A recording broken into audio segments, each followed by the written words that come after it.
Assembly gate కూడా touch చేయలేరని ప్రత్యర్థులు అనుకుంటే ఇప్పుడు ఆయనే ప్రభుత్వానికి బ్యాక్ బోన్ గా మారిపోయారు.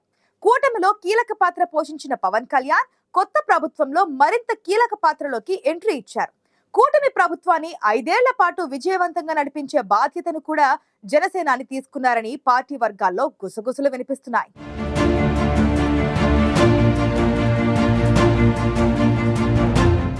రాష్ట్ర చరిత్రలోని ఇంకా చెప్పాల్సి వస్తే ఉమ్మడి రాష్ట్ర చరిత్రలోని ఇప్పటిదాకా సాధ్యం కాని భారీ విజయాన్ని దక్కించుకుంది కూటమి ప్రభుత్వం. ఈ విషయంలో జనసేన అధినేత పవన్ కళ్యాణ్ది కీరోల్. కానీ ఇప్పుడు అంతకంటే ఎక్కువ బాధ్యతలు పవన్ కళ్యాణ్ తన భుజాన వేసుకుని ప్రభుత్వాన్ని ముందుండి నడిపించేందుకు ప్రణాళికలు సిద్ధం చేసుకున్నారు. 5 ఏళ్ల పాటు 3 పార్టీల కూటమిని సమన్వయం చేసుకుంటూ ముందుకు నడిపించడానికి అవసరమైన అన్ని శక్తుల్ని పవన్ కళ్యాణ్ సమకూర్చుకుంటున్నారన్నది పార్టీ వర్గాల్లో వినిపిస్తున్న టాక్. కూటమి ప్రభుత్వం అధికారంలోకి వచ్చిన తర్వాత 3 పార్టీల కలయికతో 5 ఏళ్లు ప్రభుత్వం నడిపించలేరంటూ తెర వెనుక పెద్ద ఎత్తున ప్రచారం జరుగుతోంది. ఈ విషయం చంద్రబాబు, పవన్ కళ్యాణ్తో పాటు బీజేపీ నేతలకు కూడా చేరింది. దీంతో ఈ వ్యవహారంపై జనసేనాని ప్రత్యేకంగా దృష్టి సారించినట్లు చెబుతున్నారు.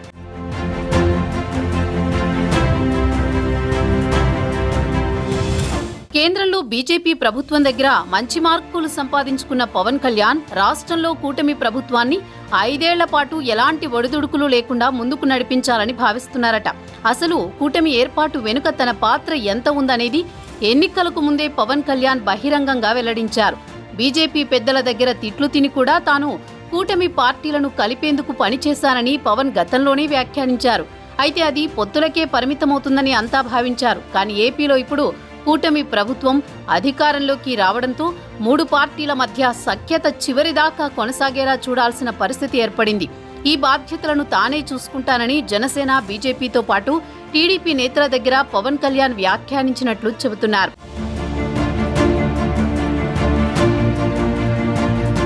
కూటమి పార్టీల మధ్య ఎలాంటి పొరపచ్చాలు వచ్చినా తీవ్ర ప్రభావం ఉంటుందని రాజకీయ వర్గాలు భావిస్తున్నాయి.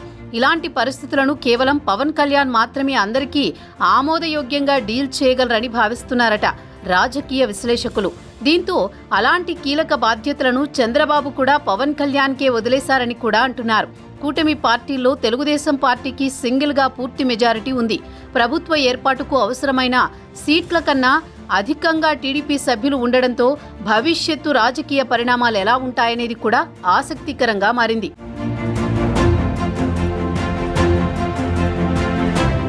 టీడీపీకి సింగిల్గానే పూర్తి మెజారిటీ ఉన్నా ఆ పార్టీకంత భారీ ఆధిక్యత లభించడానికి కూటమి పార్టీలే ప్రధాన కారణమనే అభిప్రాయం కూడా లేకపోలేదు.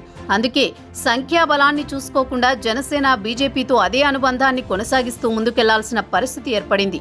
కూటమి ఏర్పడడానికి ముందు పవన్ కళ్యాణ్ చేసిన కృషిని బీజేపీ నేతలు కూడా బహిరంగంగానే ప్రశంసించారు.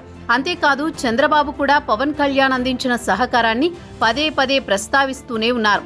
సో ఇలాంటి పరిస్థితుల్లో కూటమి కుటుంబంలో ఎలాంటి విభేదాలు రాకుండా చూసే బాధ్యతలను బీజేపీ నేతలు కూడా పవన్కే అప్పగించారని అంటున్నారు.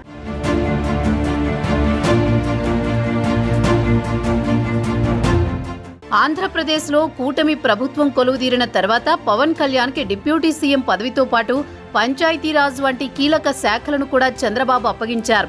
తెలుగుదేశం పార్టీ వైపు నుంచి జనసేన అధినేతకు పూర్తి సహకారం ఉంటుందని చెప్పేందుకు ఇది దోహదపడిందని అంటున్నారు. అయితే రాజకీయాల్లో ఏది శాశ్వతం కాదు అంటారు. కూటమి పార్టీల్లో ఎలాంటి విభేదాలు తలెత్తకుండా చూసుకుంటూ ముందుకెళ్లడం ఇప్పుడు చాలా అవసరం. అందుకే కూటమి పార్టీలు చివరిదాకా సఖ్యంగా ఉండేలా తెర ముందే కాకుండా తెర వెనుక కూడా పవన్ కళ్యాణ్ మంత్రాంగం కీలకంగా ఉండబోతోంది.